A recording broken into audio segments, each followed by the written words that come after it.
Welcome in the lecture series on atomic structure. And in this lecture, we will discuss about Aufbau energy diagram and Aufbau principle. तो बच्चों आपका स्वागत है इस atomic structure की lecture series में and this is part 8। Part 8 में हम पढ़ेंगे Aufbau एनर्जी डायग्राम क्या है, कैसे ड्रॉ करते हैं एंड Aufbau प्रिंसिपल क्या है। Aufbau प्रिंसिपल किस पर बेस्ड है? अब आपने देखिए, आपने पढ़ लिया है कि जो ऑर्बिटल्स हैं वहां पर इलेक्ट्रॉन्स की पाए जाने की संभावना कहां पर होती है। ओके, नाउ अब हम देखेंगे कि इलेक्ट्रॉन्स जो एनर्जी लेवल्स में फिल होते हैं वो किस तरीके से फिल होते हैं। तो वहां पर कुछ रूल्स हैं, कुछ प्रिंसिपल हैं, उनको फॉलो करके ही इलेक्ट्रॉन्स की फिलिंग होती है ऑर्बिटल्स में। तो उसमें पहला जो प्रिंसिपल है उसको हम डिस्कस कर रहे हैं, Aufbau principle. And according to Aufbau principle, the electrons of an atom, they goes to the lowest energy orbitals available in their ground state. तो जब भी कोई एटम ग्राउंड स्टेट में होगा, कोई एनर्जी हम उसको प्रोवाइड नहीं कर रहे हैं, तो उस समय जो इलेक्ट्रॉन्स होंगे वो लोएस्ट एनर्जी ऑर्बिटल्स में ही होंगे, ताकि क्या हो, आपको पता है कि एनर्जी जितनी कम होगी सिस्टम की उतना स्टेबिलिटी होगी उस सिस्टम की। इसलिए electrons try to fill in the lowest energy orbitals. Okay, so therefore the orbitals with lowest energy filled first and electrons enter the orbitals in the order of their increasing energy. तो ये Aufbau principal कहता है कि जो orbitals जिनकी energy सबसे कम होती है वो पहले भरते हैं इलेक्ट्रॉन से, और इलेक्ट्रॉन जो है वो फिर जो ऑर्बिटल्स की एनर्जी की बढ़ते हुए क्रम में ही फिल होते हैं। तो इससे हमें पता चलेगा कि अगर किसी पर्टिकुलर एटम में 7 इलेक्ट्रॉन है मान लीजिए, तो कौन सा इलेक्ट्रॉन किस ऑर्बिटल में होगा ये हम Aufbau प्रिंसिपल की हेल्प से बता सकते हैं।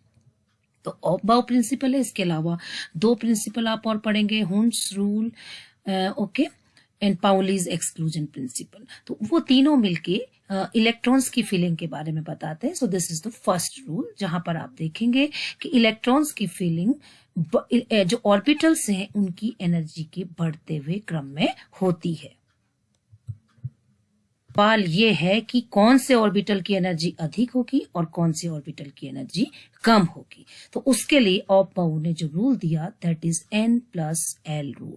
तो उन्होंने N+L रूल दिया और उस N+L रूल के अकॉर्डिंग हम ये बता सकते हैं कि कौन से ऑर्बिटल की एनर्जी अधिक है और कौन से ऑर्बिटल की एनर्जी कम है। So N+L rule helps in the prediction of relative energies of the orbitals as per the following rules. तो N+ रूल के उसके कुछ नियम हैं जिनके अकॉर्डिंग इलेक्ट्रॉन्स की फिलिंग ऑर्बिटल्स में होती है। तो वो रूल क्या है? देखिए, पहला रूल ये है कि the electrons in the orbitals are filled in order of increasing N+L value which represents the relative energy. Okay, N क्या है? यहाँ पर प्रिंसिपल क्वांटम नंबर है और L क्या है?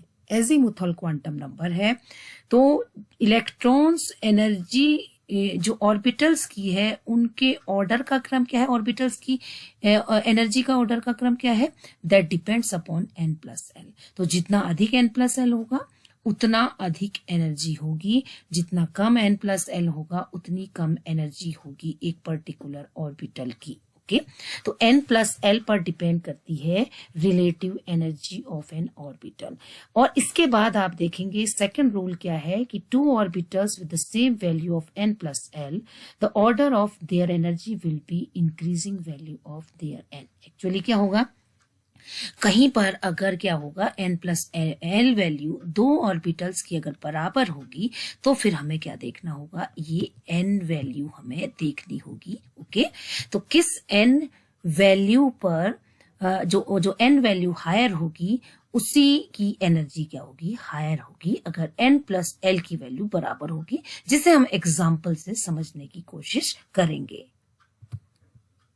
This is the energy level diagram that is given by Aufbau. तो ये ऑब्बाउ ने ये डायग्राम दिया था ऑर्बिटल्स की एनर्जी के बढ़ते हुए क्रम में। तो अगर हम 1s से 6d तक जाएं तो ये जो एरो आप देख रहे हैं, अभी हम इसे करके देखेंगे, तो ये आप देखेंगे कि इस तरीके से, यानी सबसे कम एनर्जी 1s की है, देन 2s की है, then 2p, then 3s, 3p, 4s, 3d, 4p, 5s, 4d, 5p, 6s, then 4f, 5d, 6p, 5f, 6d। इस तरीके से आप देखेंगे एनर्जी का बढ़ता हुआ क्रम है, because this is the direction of increasing n plus L value, क्योंकि यहां से अगर हम यहां जाएंगे तो n प्लस एल की वैल्यू इंक्रीज होगी। Now see the diagram. अब आप ये डायग्राम देख सकते हैं। सबसे पहले हम क्या करेंगे, जब हमें ये ऑब्बाउ प्रिंसिपल देखना होगा तो हम क्या करेंगे, ये 1s, 2s, 3s, 4s, 5s, इस तरीके से हम एक कॉलम में इनको लिखेंगे। ओके, आपको पता है कि जब 2s स्टार्ट होता है, क्योंकि आप क्वांटम नंबर पढ़ चुके हैं, तो 2s के साथ एक ऑर्बिटल और होता है 2p ऑर्बिटल, तो उसके पास में आप 2p ऑर्बिटल दिखा देंगे। 1p ऑर्बिटल नहीं होता है, इसलिए यहाँ पर कोई p ऑर्बिटल नहीं होगा। फिर आप यहाँ से 2p से 7p और 8p तक you can write in the second column. फिर आप जानते हैं कि जो d ऑर्बिटल स्टार्ट होता है वो 3 से स्टार्ट होता है, सो यहाँ 3 वाले n से आप d ऑर्बिटल स्टार्ट करेंगे और एंड सो ऑन आप लिखते जाएंगे। ऐसे ही आप जानते हैं कि जो f ऑर्बिटल स्टार्ट होता है उसमें जब n प्रिंसिपल क्वांटम नंबर 4 होगा तो f स्टार्ट होगा, इसलिए 4f ऑर्बिटल होता है, 3f नहीं होता है। तो इसलिए f ऑर्बिटल कहाँ से स्टार्ट होगा, 4 जो प्रिंसिपल क्वांटम नंबर है वहां से स्टार्ट होगा। तो यहां से फिर आप 4f, 5f, 6f लिख सकते हैं। इस तरीके से पहले हम क्या करेंगे, सारे ऑर्बिटल्स को लिख लेंगे। हमें पता है कि 1s होता है, लेकिन 1p नहीं होता, 1d नहीं होता, 1f नहीं होता, क्योंकि हम क्वांटम नंबर्स पढ़ चुके हैं। ओके, 2s होता है, 2p होता है, लेकिन 2d एंड 2f नहीं होता, इसलिए वो हम नहीं लिखेंगे। देन हम जानते हैं 3s होता है, 3p होता है, 3d होता है, 3f नहीं होता है। इस तरीके से हमने पहले इनको ऐसे अरेंज कर दिया। तो पहले s ऑर्बिटल्स को अरेंज किया है, फिर p को किया है, फिर d को किया है, फिर f को किया है, along with quantum number. Okay, अब क्या किया देखिए, अब अगर हम 1s ऑर्बिटल को देखेंगे तो हम इसकी क्या कैलकुलेट करेंगे, n प्लस एल की वैल्यू। तो n प्लस एल की वैल्यू क्या आएगी, देखिए 1s ऑर्बिटल है, सो 1 is the n, and s अगर ऑर्बिटल है तो उसके लिए l की वैल्यू क्या आएगी, 0। सो n प्लस एल की वैल्यू क्या आएगी, 1। For 2s orbital 2 is the n, and s अगर ऑर्बिटल है तो सबके लिए आप देखिए जो l की वैल्यू क्या आएगी, 0 आएगी। केवल आप जब टॉप टू बॉटम जा रहे हैं तो n की वैल्यू क्या हो रही है, इंक्रीज हो रही है। तो आप देख सकते हैं n प्लस एल की वैल्यू 1 है, 2 है, देन 3, 4, 5, 6, 7, 8, इस तरीके से होगा। फिर आप 2p ऑर्बिटल को देखिए, यहाँ पर n कितना हो गया, 2, principal quantum number is 2। Okay, and p orbital है तो l की वैल्यू क्या हो जाएगी, 1। तो यहाँ पर 3 से स्टार्ट हुआ, n प्लस एल की वैल्यू क्या हो गई, 3, देन 3p की क्या हो गई, 4, 5, 6, 7 एंड 8। आप आसानी से कैलकुलेट कर सकते हैं। फिर अगर आप 3d ऑर्बिटल को देखें, d ऑर्बिटल्स को अगर हम देखें तो यहाँ पर जो n की वैल्यू है 3 है, और d ऑर्बिटल है तो इसकी l की वैल्यू क्या है, 2 है। तो यहाँ पर जो n प्लस एल की वैल्यू आ गई, 5 आ गई, एंड सो ऑन। अगले की क्या होगी, 6 होगी, देन 7, देन 8, देन 9, क्योंकि एक एक इंक्रीमेंट होगा, क्योंकि जो प्रिंसिपल क्वांटम नंबर है उसकी वैल्यू क्या हो रही है, इंक्रीज हो रही है। देन आप 4f को देखिए, तो 4f में अगर आप देखेंगे 4 is the principal quantum number है, और f है तो l इज इक्वल टू क्या है, 3 है। तो आप देखेंगे कि n प्लस एल की वैल्यू क्या आएगी, 7 आएगी। तो इस तरीके से हम क्या करेंगे, सारे ऑर्बिटल्स की n plus L value calculate करेंगे। अब हमें देखना है कि कौन सा ऐसा ऑर्बिटल है जिसकी एनर्जी कम होगी और किसकी एनर्जी अधिक होगी। तो आप देखिए जिसका 1 है, ओके, 1s ऑर्बिटल का जो n प्लस एल है वो 1 है, 2s ऑर्बिटल का 2 है, तो इसलिए 2s ऑर्बिटल की एनर्जी अधिक होगी। ओके, देन आप देखिए अब 2p ऑर्बिटल और 3s ऑर्बिटल को आप देखिए, दोनों का n प्लस एल की वैल्यू क्या है, 3 है। तो मैंने आपसे कहा कि पहले तो रूल ये चलता है कि जब n प्लस एल वैल्यू कम हो तो उसकी एनर्जी कम होगी, और n प्लस एल वैल्यू अधिक होगी तो वो अधिक होगी। तो ये 1 वाला जो n प्लस एल वैल्यू है, ये इसकी एनर्जी कम होगी 1s की, और 2s की अधिक होगी। आगे हम बढ़े तो हमें 2p ऑर्बिटल मिला और 3s मिला, जिनकी n और l की वैल्यू क्या थी, 3 थी। ओके, तो दोनों बराबर होने की वजह से फिर हम सेकंड रूल पर आते हैं और हम देखेंगे कि किसकी n की वैल्यू अधिक है। तो n की वैल्यू किसकी अधिक है, 3s ऑर्बिटल की, और 2p ऑर्बिटल की n की वैल्यू क्या है 2, इसलिए इसकी एनर्जी कम होगी और इसकी एनर्जी क्या होगी, अधिक होगी। इसी तरीके से जब हम कैलकुलेट करेंगे तो 3p और 4s, देखिए दोनों की ही n+l वैल्यू क्या है 4 है, लेकिन अब आपको क्या देखना होगा, n की वैल्यू। ओके, अब आपको देखनी होगी n की वैल्यू, और जब आप n की वैल्यू देखेंगे कि 3p की जो n की वैल्यू है कम है और 4s की n की वैल्यू अधिक है, तो इसलिए 3p की एनर्जी कम होगी और 4s की अधिक होगी। इसी तरीके से हम देख सकते हैं, देखिए 5f है, 6d है, 7p है, 8s है, सबकी n+l वैल्यू क्या है 8 है, लेकिन इनकी n वैल्यू अलग अलग है। इसकी n वैल्यू 5 है 5f की, इसकी 6 है, 7p की 7 है एंड 8s की 8 है। तो इसका मतलब सबसे ज्यादा एनर्जी किसकी होगी, 8s की। तो अब बहुत आसान हो गया। तो हमने क्या किया, देखिए ये 1 वाला एक ऑर्बिटल रख लिया जिसकी n+l 1 है, तो उसकी एनर्जी सबसे कम है। देन 2 वाले की एनर्जी उससे कम है, एरो देखिए। अब 3 वाले में आएंगे, इन दोनों की n+l की वैल्यू क्या है 3। तो अब हम इसकी एनर्जी कम है, इसकी अधिक है, तो एरो को ऐसे लगा देंगे। ओके, अब हम 4 वालों को देखेंगे, 3p और 4s की जो n+l वैल्यू है वो 4 है। तो अब हम इस तरीके से एरो लगाएंगे कि कम एनर्जी, यानी इसकी एनर्जी कम है और इसकी एनर्जी अधिक है, तो एरो इधर की ओर होगा। अब आप 5 वालों को ले लीजिए, तो 5 वालों को अगर आप लेंगे तो इसकी एनर्जी सबसे कम है, तो एरो इधर आएगा, इसकी एनर्जी उससे अधिक है, देन इसकी एनर्जी उससे अधिक है, तो ऐसे हम एरो लगा देंगे।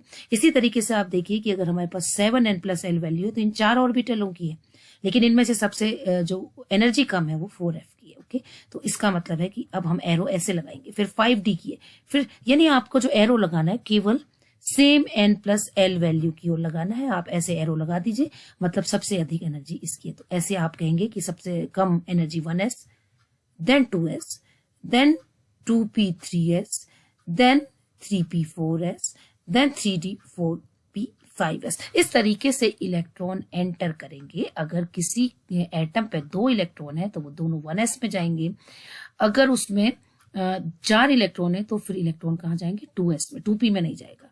तो इस तरीके से अबाउ ने ये बताया कि इलेक्ट्रॉन्स की जो फीलिंग है वो कम एनर्जी के ऑर्बिटल से अधिक एनर्जी के ऑर्बिटल में होती है, लेकिन ये जो एनर्जी जो हम देखते हैं वो देखते हैं अकॉर्डिंग टू n+l रूल। और अगर n+l रूल, अगर n+l की वैल्यू बराबर है तो फिर हम देखते हैं कि किसकी n की वैल्यू अधिक है, तो जिसकी n की वैल्यू अधिक होगी उसकी एनर्जी क्या होगी, अधिक होगी। इस तरीके से हम इलेक्ट्रॉनिक कॉन्फ़िगरेशन देखेंगे, क्योंकि ये this is one of the rule, ये एक रूल है जो हमें इलेक्ट्रॉन की फीलिंग के बारे में बताता है।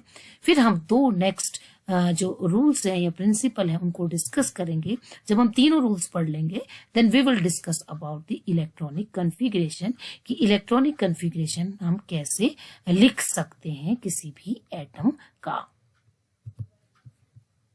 Now you can understand easily the Aufbau principle, and आपने ये देखा कि Aufbau ने n+l रूल दिया और उन्होंने कहा कि जो इलेक्ट्रॉन्स की फीलिंग है वो क्या होती है, सबसे लोअर एनर्जी के ऑर्बिटल्स में सबसे पहले होती है। So the electrons will fill in the orbitals of the lower energy to stabilize the system. Okay, and जो एनर्जी है, जो ऑर्बिटल्स की जो एनर्जी है, that can be calculated with the help of n+l rule.